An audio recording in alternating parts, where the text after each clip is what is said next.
Et Manuel Valls, cette vidéo c'est pour toi. Ton imposture, c'est fini mon petit. Le 22, comme on a fait avec Nicolas Sarkozy, on a mis 2 € pour le mettre dehors. Ton machiavélisme t'a réussi jusqu'à maintenant. Ton opportunisme, tu n'es qu'un tartuffe, un médiocre illusionniste. Je t'explique. Tu as oublié ce que tu as dit sur les Roms. Un socialiste qui dit qu'il ne vit pas. Écoute ce que tu disais sur les Roms. Tu penses qu'on a oublié? Ces populations ont des modes de vie extrêmement différents des nôtres et qui sont évidemment en confrontation. Et donc cela veut bien dire que les Roms ont vocation à revenir en Roumanie. Et qu'est-ce que toi tu peux reprocher à Marine Le Pen? Dis-nous, qu'est-ce que tu peux reprocher après ces propos-là? Qu'est-ce que tu peux reprocher à Marine Le Pen? La division des enfants de la nation. 2 cas. Les souches et les non-souches. C'est toi. C'est encore toi qui a poussé François Hollande à droite. Et à la dernière minute, tu joues le Machiavel. Le Judas. Tu t'en vas. Tu penses que tu vas revenir. Et que les Français vont oublier tout ce que tu as fait pendant toutes ces années. Mais ce n'est pas maintenant que tu as commencé. Ce n'est pas quand tu es entré au gouvernement que tu as commencé Valls. Et ça, les Français ne l'ont pas oublié. La dissension entre la communauté musulmane et juive à Évry, c'est toi. C'est pas toi qui plantais un arbre. Un arbre. Tu as planté un arbre contre la colonisation en Palestine. Voilà. Voilà.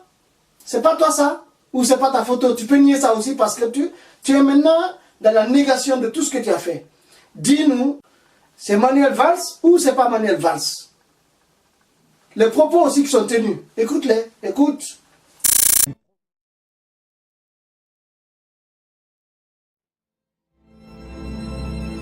Je pense évidemment peut-être d'abord aux habitants de la bande de Gaza enfermés qui vivent une situation infernale dans tous les sens du terme. Parce que tout ça, je pense que tu as déjà oublié. Voilà. Et tu finis de planter cet arbre. Parce qu'à l'époque, tu avais besoin de l'électorat. Ce que tu appelles communauté musulmane.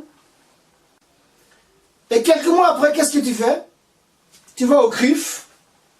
Tu dis que l'antisionisme, c'est la porte ouverte à l'antisémitisme. L'antisionisme, c'est la porte ouverte à l'antisémitisme. L'antisémitisme, aujourd'hui, il se nourrit dans nos quartiers populaires, il se nourrit des ambiguïtés sur le discours à propos d'Israël. Et hier, tu étais antisioniste. Tu étais antisioniste hier parce que c'est toi qui proposais, qui parlait des murs, de l'implantation des colonies. L'application d'un mur honteux, la poursuite des colonisations, le sort des prisonniers, bref, des événements qui ne vont pas dans le sens de la... T'as dit cette dissension entre ces deux communautés pendant quelque temps à Évry, c'est toi.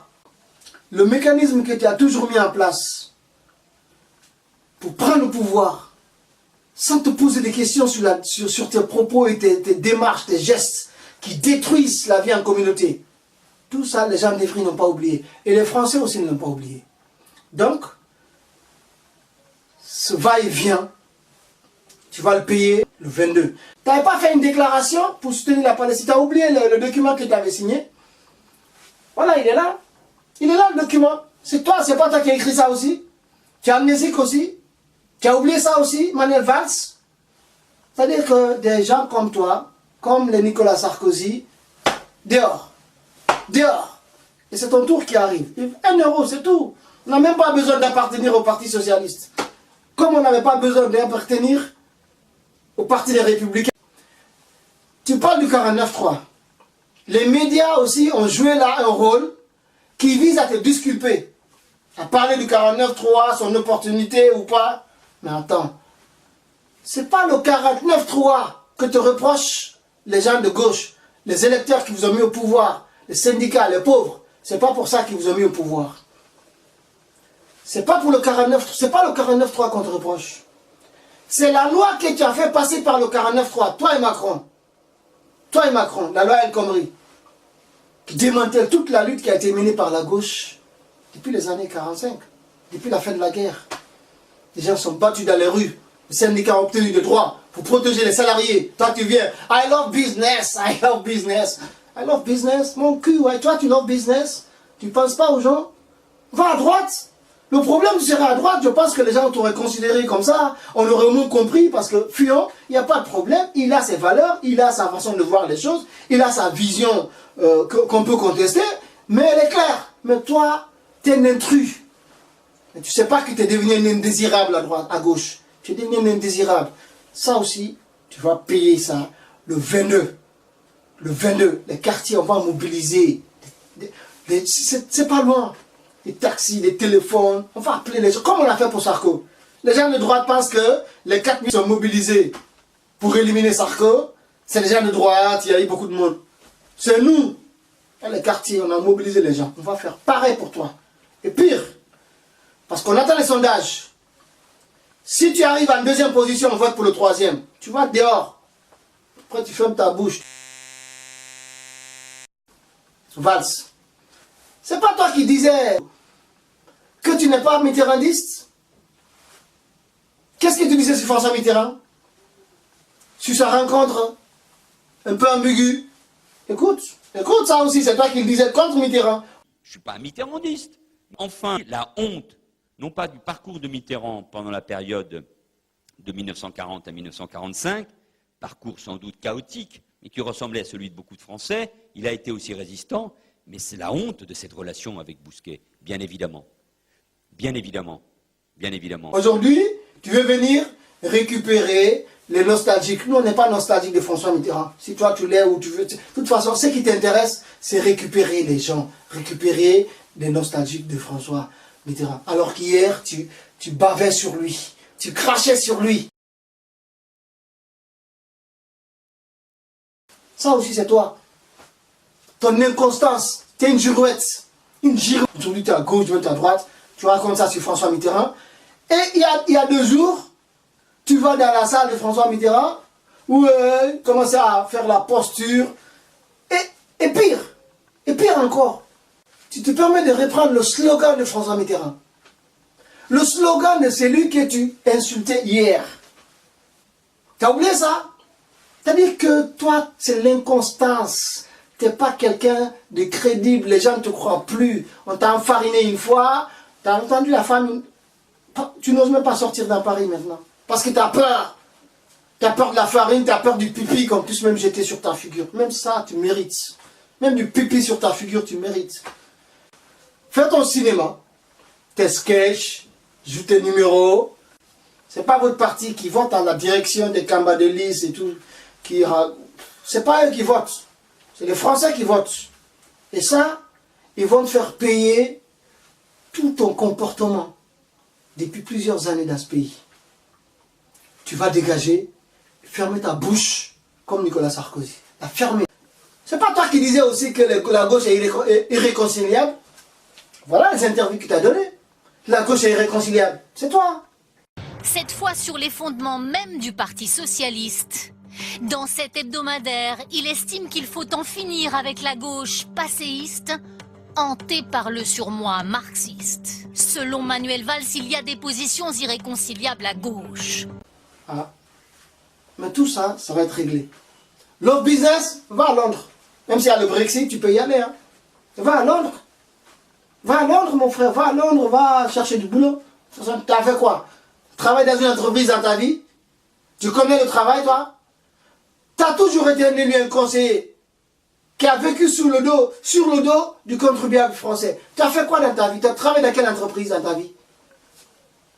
Tu as toujours été dans l'appareil, dans le pouvoir, qu'est-ce que tu as fait de ta vie? Tu connais le monde ouvrier? Tu connais le salariat, toi? Qu'est-ce que tu sais?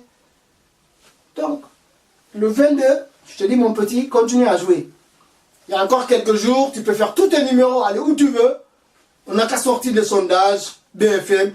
Ce que les médias sont en train de faire, c'est de nous créer des duels, de nous imposer des duels. Il n'y aura pas d'imposition des duels. D'abord, au mois de mai, il va y avoir une surprise dans ce pays. Une grande surprise dans les urnes. Les Français vont créer quelque chose, vous n'allez rien comprendre. Vous allez tous, cette oligarchie-là, vous allez tous partir. Vous allez tous partir. Et ça, crois-moi, vous allez tous partir. Parce que les Français sont prêts à vous faire partir. Et ça, mais on a commencé par Nicolas, par toi, après il y a d'autres aussi. Tous les gens qui gênent le vrai changement, ils vont partir. Après maintenant, il y aura d'autres choses, il y aura le changement. Croyez-moi, il y aura le changement. Donc toi, je te souhaite encore de continuer tes numéros, de dépenser l'argent. Et si jamais le Parti Socialiste se hasarde à faire des mobilisations dans les bus, comme nous on va faire aussi, pour mobiliser les gens dans les quartiers, pour aller t'éliminer, pour aller te faire dégager devant nous. Parce qu'on ne veut plus voir ta tête. Terminé. Maintenant, si tu vas aller te chercher du boulot, tu nous montres que tu es capable de travailler. Les 35 heures, les lois incomprises, va travailler, va chercher du travail. Arrête les élections, va chercher du travail. Tu vas comprendre ce que vivent les gens. Tu vas comprendre ce que vivent les salariés. Tu vas comprendre ça. Mais tu ne comprends pas parce que tu n'as jamais travaillé dans ta vie. Tu as toujours été dans conseiller, dans les élections, dans l'appareil jeunesse socialiste. Tu as toujours été dans ça. C'est ce qui a fait de ta vie. Maintenant, va chercher pour que les lois là s'appliquent à toi. Tu vas comprendre les rigueurs. Mais pour l'instant, ce qu'on cherche, c'est que tu partes. Comme Sarko. Dégage. Donc fais ton cinéma. Continue à faire tes numéros, tes sketchs habituels. On les connaît. Hein. C'est toujours l'oubli. Ah, c'était pas moi. Et c'est ce qu'il y a la dernière fois. C'est ahurissant. Je pense que les gens de gauche et tout le monde devait comprendre que la présidence, c'est pas pour toi. Tu n'es pas capable. Mais pourquoi on doit confier la France à une personne à qui on force la main? Pourquoi on va confier le pays à une personne qui n'est pas capable de décider d'aller au bout de sa décision? Et que c'est dit, on m'a forcé la main pour faire quelque chose. Tu as forcé la main? Nous, on va te confier le pouvoir alors qu'on peut te forcer. C'est possible qu'on puisse te forcer à faire le contraire de ce que tu promets. Qu'est-ce que vous avez promis? Où est l'attente des gens de gauche à qui vous avez fait des promesses? Toi et François. T'as vu François? Il a compris, hein, lui. Hein? Il a un peu de jugeote, même s'il commence à regretter pourquoi il a pris cette décision. Mais je pense que c'était la meilleure pour lui. Parce que s'il était venu dans les urnes, on allait lui dire ce qu'on pense de lui. La destruction de la gauche, la division des enfants de la nation. Lui, ce sont les deux qu'on lui reproche. Toi, la division des communautés juives et musulmanes à Évry, c'est toi. Aujourd'hui, il y a une tension là-bas à cause de toi. Tu sors à la télé, oui, on jette des cailloux sur les rabbins, sur les gens qui vont à la synagogue. Demain, tu plantes des arbres pour la Palestine, pour lutter contre la colonisation et les murs. Attends, tu prends les gens pour des idiots. Si les socialistes se hasardent à te laisser passer, croyez-moi, au premier tour, vous ne serez même pas remboursé de vos frais de campagne. Parce qu'on va vous empêcher d'avoir le nombre de suffrages. On va vous empêcher d'avoir le suffrage qui va vous permettre d'obtenir le remboursement. Vos caisses là, on va les vider. Si c'est toi, on va les vider. De toute façon, tu ne peux pas. Ils n'osent pas. François, ils vont régler ton compte. Nous, on va régler ton compte le 22. Et plus tard, peut-être, si c'est pas le 29, on règle ton compte. Tu vas dégager. Tu vas aller chercher du travail. Tu vas arrêter de vivre comme un parasite. Politicien, là, jusqu'à la fin de vos vies, vous pensez que politique, vous ne comprenez même pas la vie des gens.